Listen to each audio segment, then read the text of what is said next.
अभी रोक के रखी।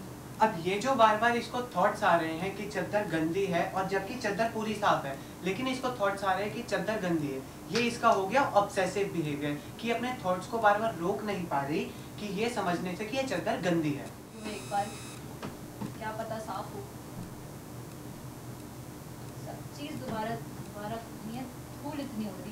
अब ये जो ये एक्ट परफॉर्म कर रही है बार बार चादर झाड़ने का और हर चीज साफ करने का, ये है इसका कंपल्सिव बिहेवियर। उससे पहले जब ये सोच रही थी कि चादर गंदी है, वो इसका हो गया ऑब्सेसिव बिहेवियर। लेकिन अब ये उसी थॉट्स के वे में एक्ट कर रही है और चादर झाड़ रही है, ये इसका हो गया कंपल्सिव बिहेवियर। यही दोनों चीज मिला के बनाते हैं ओसीडी, ऑब्सेसिव कंपल्सिव बिहेवियर।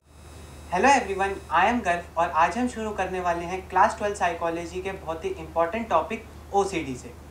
अगर आप लास्ट 10 इयर्स के पेपर को रिवाइज करेंगे तो आप देखेंगे कि ये काफ़ी इंपॉर्टेंट वेटेज रखता है एग्जाम पॉइंट ऑफ व्यू से। तो चलिए स्टार्ट करते हैं।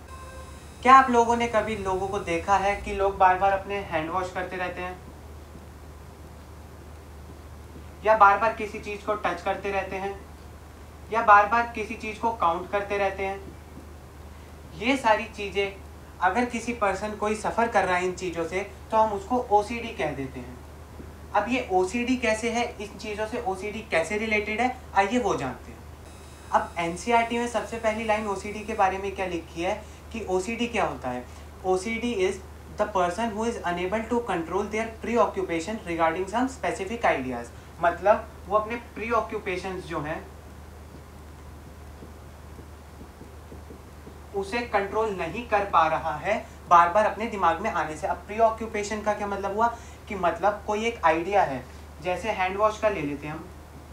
हैंड वॉश का हमने लिया, अब वो हैंड वॉश का आइडिया वो अपने दिमाग में बार बार लाए जा रहा है और उससे ही प्री ऑक्यूपाइड है, वो उसको रोक नहीं पा रहा है अपने दिमाग में लाने से। उसी को ही हम कहते हैं ओसीडी। अब ओसीडी जो है वो दो अलग अलग टर्म से बना हुआ है, आइए जानते हैं वो दो टर्म कौन सी है। सबसे पहला आता है हमारा ऑब्सेसिव बिहेवियर।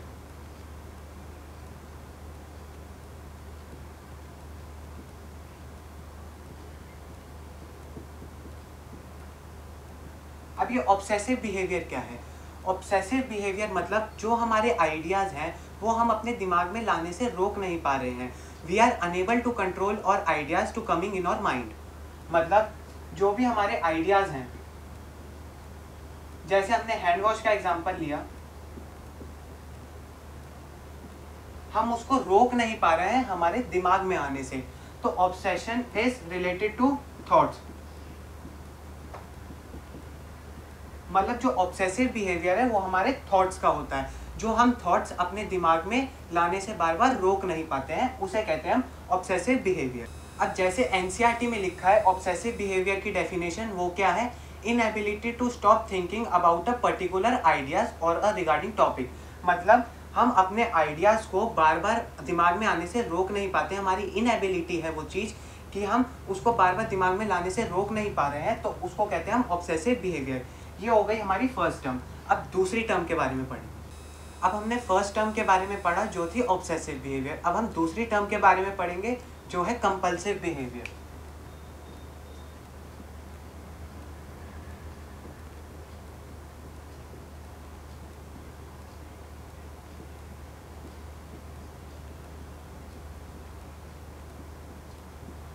हमारे ऑब्सेसिव बिहेवियर किससे रिलेटेड था? हमारे थॉट से। अब कंपल्सिव बिहेवियर हमारे किससे रिलेटेड है? एक्ट और बिहेवियर से। मतलब जो हमारे थॉट्स आ रहे हैं हम उस थॉट्स के वे में ही एक्ट करेंगे, सेम वे में एक्ट करेंगे। जो हमारे बार बार थॉट्स आ रहे हैं हम वही बार बार एक्ट करेंगे, तो उसे कहते हैं हम कंपल्सिव बिहेवियर। जैसे अब किसी को बार बार हैंड वॉश करने का दिमाग में आइडिया आ रहा है, हैंड वॉश करने के थॉट्स आ रहे हैं, वो क्या हो गया हमारा? ऑब्सेशन। अगर अभी तक थॉट्स आ रहे हैं सिर्फ, तो वो है हमारा ऑब्सेसिव बिहेवियर। लेकिन अगर वो बार बार हाथ धो रहा है, उसी थॉट्स के वे में एक्ट कर रहा है, तो वो हमारा हो जाएगा compulsive behaviour.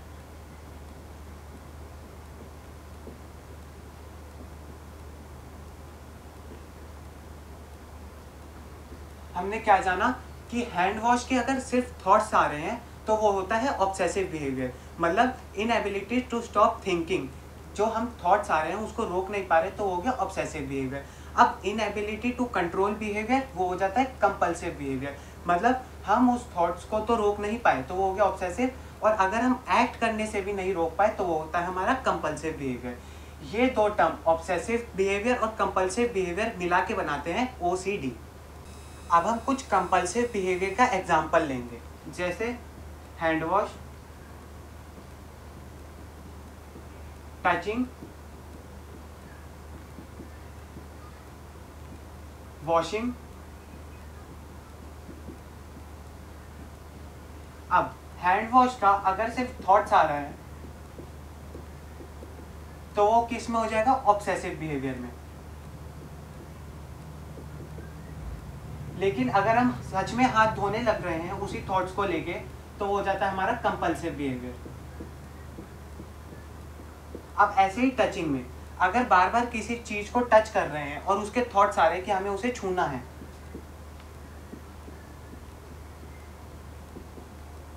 Thoughts of touching, तो वही सेम हमारा ऑब्सेसिव बिहेवियर हो जाएगा। और अगर हम बार बार उस थॉट्स की वजह से उसको टच कर रहे हैं तो वही हो जाएगा हमारा कंपल्सिव बिहेवियर। अब वॉशिंग, जैसे हम कोई भी कपड़ा बार बार धो रहे हैं और वो धोने का हमें थॉट आ रहा है कि हम बार बार उसे वॉश करें, ये हमारा थॉट आ रहा है तो वो हो जाएगा हमारा ऑब्सेसिव बिहेवियर। लेकिन जब हम सच में ही कपड़े धोने जा रहे होंगे तो वो आ जाएगा हमारा कंपल्सिव बिहेवियर के अंडर। तो ये है डिफरेंस ऑब्सेसिव बिहेवियर और कंपल्सिव बिहेवियर के अंडर। ये दोनों मिलकर टर्म बनाते हैं OCD। अब हम देखते हैं some other disorder under the OCD। अब सबसे पहला आता है होर्डिंग डिसऑर्डर। होर्डिंग डिसऑर्डर में क्या होता है, जब हम सामान इकट्ठा करने लग जाएं, सामान इकट्ठा करने लग जाए, जो बेकार का सामान है वो भी हम अपने घर पे जमा करने लग जाए तो उसको कहते हैं होर्डिंग डिसऑर्डर। अब नेक्स्ट आता है ट्राइकोटिलोमेनिया। ट्राइकोटिलोमेनिया किससे रिलेटेड है, हेयर पुलिंग से। जब इंसान अपने बार बार बाल खींचने लग जाता है तो उसको कहते हैं हेयर पुलिंग, जो कि आता है ट्राइकोटिलोमेनिया के अंडर। तो ट्राइकोटिलोमेनिया किससे रिलेटेड है, हेयर पुलिंग से। होर्डिंग डिसऑर्डर सामान इकट्ठा करने से, और एक्सकोरिएशन किससे रिलेटेड है, स्किन पिकिंग से।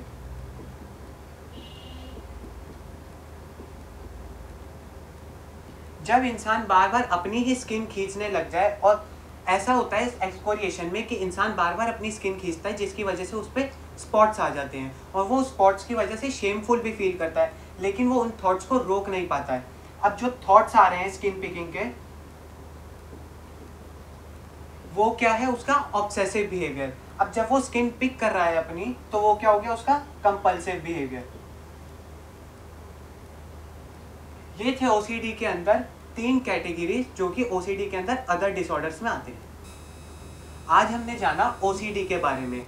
अगर आपको इस वीडियो से रिलेटेड कोई भी डाउट हो तो please do comment. Thank you for watching. Hey guys, an important message for you all that psychology की ऑनलाइन ऑफलाइन दोनों क्लासेस अवेलेबल हैं, और क्रैश कोर्स भी अवेलेबल है with some super exciting offers. And also English speaking की भी classes available है for all the classes. अगर इंटरव्यू क्रैक करना हो या फिर इंग्लिश बोलने में हेजिटेशन हो तो one best solution is our centre. Last but not the least, political science और economics for class 11th and 12th also available है। ऑनलाइन और ऑफलाइन दोनों बैचेज अवेलेबल हैं, किसी में भी एनरोल करवा सकते हैं। Written notes are also provided in the classes. In case of any doubt please do comment. Address नीचे मैंशनड है और मोबाइल नंबर भी नीचे मैंशनड है। Thank you.